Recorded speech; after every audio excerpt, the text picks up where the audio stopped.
Wow, you weren't kidding when you said you wanted to do a deep dive on France. Yeah. This text file is massive. It's amazingly thorough. It's incredibly thorough. Yeah. So we're going way beyond the Eiffel Tower and croissants for this one. It seems you want to get beneath the surface of France, so to speak, and uncover those hidden layers. Absolutely. So let's just dive right into it. Let's start with history. One of the first things that jumped out at me was about the word France itself. I had no idea that it's related to the idea of being free. It's a fascinating connection. And, when you think about it, it really resonates throughout their history, the revolution, even some modern cultural debates. It's like this concept of freedom is really ingrained in their psyche, in who they are. It's like this underlying current, this idea of freedom. And speaking of shaping, I thought it was really interesting how their geography, their unique geography, has played a part in shaping, I guess, their history, their destiny. Absolutely. I mean, geographically, you go from the Alps, you go to the Riviera. I mean, it's such diversity. It's so diverse. So that's not just shaped their physical boundaries, but really their destiny as well. Yeah. It's like this giant geographical tapestry. Huh. Each region has its own little story to tell. You've got the vineyards in Bordeaux. You've got that rugged coastline of Brittany. It's amazing. Yeah. But it's not just the mainland that we have to consider. Right. There's also, you sent some stuff about their overseas territories, which adds a whole other layer to things, I think. Yeah, for sure. It speaks to their colonial past. Yeah. And their global influence. I mean, it brings up questions about colonialism and their relationship with their former colonies. And a prime example of that is France-Afrique. I'd never heard that term before. But it speaks to like their continued involvement even after these countries gain independence, right? Like they're still involved politically, economically, militarily even, which is, again, it's very nuanced. It really highlights the complexities of their kind of, relationship with the world, and I think their evolving role on the global stage. Yeah.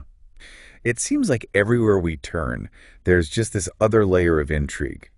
And that actually leads me to something I find so fascinating about France, which is this balance. They have this image as a bastion of tradition, but at the same time, this incredible capacity for innovation. It's really interesting, I think. It's a really interesting paradox, and you see it in so many different ways. So on the one hand, you have this incredible respect for their heritage and history, for doing things in a certain way.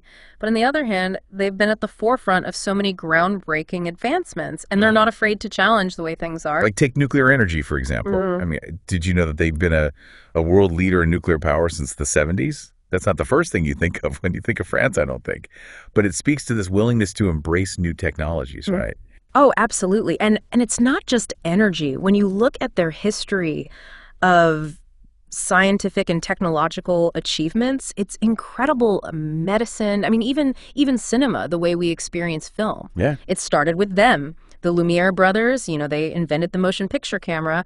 They're French. Wow. Yeah. So they've been ahead of their time in a lot of ways. Yeah. It's like they've figured out how to weave, innovation into the fabric of their traditions. Like it's just natural. You see it in their fashion, their cuisine, even their urban planning, I think. Somehow they managed to maintain that cultural identity while embracing, progress moving forward. It's a fascinating thing, isn't it? This tension maybe between the old and the new. And speaking of, holding on to heritage, one of the things that I found really interesting in what you sent over was this idea of cultural exception. Yeah, that term really stood out to me. I don't think I'd ever heard it before. It's not something you hear every day, that's for sure. But it's really central, I think, to understanding their attitude towards, culture, film, music, art, literature, all of it. They don't see it just as products, commodities, right? Subject to the forces of global trade and all that. It's this idea that there's something unique, something valuable to be protected in those things, even if it means pushing back against maybe totally free market principles. Which, knowing what we know now about how much they value their traditions, their identity, it makes sense. Right, exactly. It's all connected. And they're not just, talking about it. They're actually doing things. Like they have quotas on foreign films, foreign music, and they put a lot of money into supporting their own artists, their own industries. So they're putting their money where their mouth is when it comes to protecting their cultural landscape. Exactly. Yeah. And it's not just contained within France itself. They've been really influential in pushing for similar protections in the European Union as well. Right. So, they want to see this diversity of culture preserved on a larger scale. It's an interesting balance, though, isn't it? I mean, because on the one hand, you're talking about protecting what makes you unique, what makes you, that cultural identity. But at the same time, we live in a world that's so interconnected. I mean, there's this flow of ideas and influences all the time. Exactly. How do you hold on to your own, voice, your own cultural voice without cutting yourself off from the rest of the world, from that kind of that richness, that vibrancy that comes from being part of, a global exchange. And that, I think, is a question that France is wrestling with, even today. Right. And it's a conversation that has implications beyond France, too, Absolutely. Right? When you think about just the influence of culture globally, I mean, it makes you think. It does. But shifting gears a bit here, I have to bring up French cuisine at some point. Of course. I know. In the file you sent, it's just a small section. It could be its own entire deep dive. But there's no way we can talk about France without talking about food. Oh, absolutely not. Yeah. After all this talk of French culture, I think I'm ready for a culinary adventure. Well, when you're thinking about French cuisine, I think one of the most important concepts is terroir. Terroir. I've heard that before. I don't think I've ever really understood what it means. Yeah, it's one of those words. So basically, it's this idea that the flavor of food, and especially wine, cheese, it's all about where it comes from. The soil, the climate, even the traditions, the generations of people who have been producing it in that specific place. Yeah. It's recognizing that connection, that link between the food or drink and its origin, its geographical origin. So it's not just about the ingredients. It's about the entire story behind it. Yeah. The essence of a place almost, captured in a bite of cheese or a sip of wine. Yes. It's about appreciating that nuance, that complexity, what the environment brings to what we consume. It's amazing to think that each region could have such a unique flavor profile. This deep dive is making me hungry. Oh, I know. And while we're talking about food and drink, we have to mention the French paradox. Ah, yes. How do they stay so slim while still eating all that delicious food paradox? That's the one. Yeah, it's really interesting, isn't it? The French, their diet butter, cheese, pastries. They don't hold back. They really don't. But they have lower rates of heart disease than a lot of other Western countries. So it's kind of a head scratcher in a way. So what is it? What's the secret? Is it something genetic? Or is it something more about their lifestyle, their relationship with food itself? That's a great question. And to be honest, I don't think there's a single answer. A lot of researchers think it's probably a combination of things. Portion size definitely plays a part. The French tend to enjoy smaller portions rather than, supersizing everything. And they also really value quality over quantity. So fresh, seasonal ingredients are really important. And maybe more than anything, they see a meal as an opportunity for social connection, for enjoyment, Right. Not just fuel. Yeah. It's like a more mindful approach to eating in a way, isn't it? Like you're really supposed to be present, appreciating the experience, the flavors, the company, everything. Absolutely. And don't forget the wine. Part of French culture is that moderate wine consumption, often with meals. And some studies show that there could be some health benefits to that as well. So it's like this really holistic approach, Enjoy that rich food, enjoy the wine in moderation, savor it, make it an experience. I know, I kind of like it. It's about finding that balance, that pleasure in food and drink, which when you think about it, that kind of echoes what we've been talking about with their culture, doesn't it? It's true, yeah. It's like this recurring theme, this idea of balance, and when we're talking about how the French enjoy their lifestyle and everything, it's interesting how often France as a whole is romanticized. Oh, for sure. I mean, you see it everywhere. The Eiffel Tower, those charming cafes. And of course, that language, it really captures the imagination. It does. But, like with any romanticized ideal, you always have to kind of look beyond the surface, right? Right. To remember that France is still a country. It's got its own complexities, its own challenges. There's more to it than just the idyllic facade. Exactly. And to really understand it, to really get it, you have to You have to be willing to engage with those complexities, to go deeper. It's not enough to just see the postcard version. Right. You have to get to the heart of what it really is. Yeah. And I think with this deep dive, we've done a pretty good job of that. You've definitely gotten a more nuanced perspective. We've gone beyond the Eiffel Tower. We have.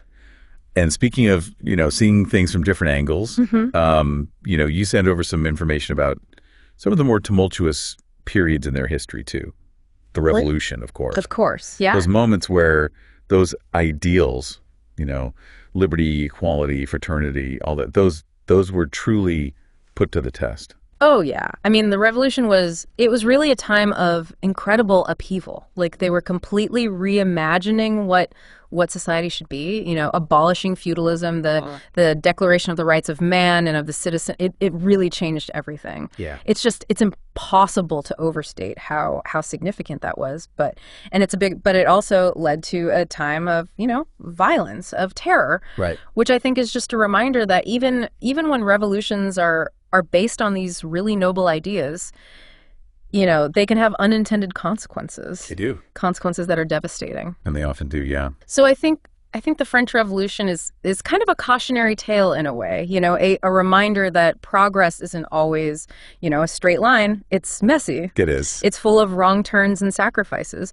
But it's also full of these really valuable lessons about how change happens, how social change, political change, all of it, how it really happens. It's fascinating.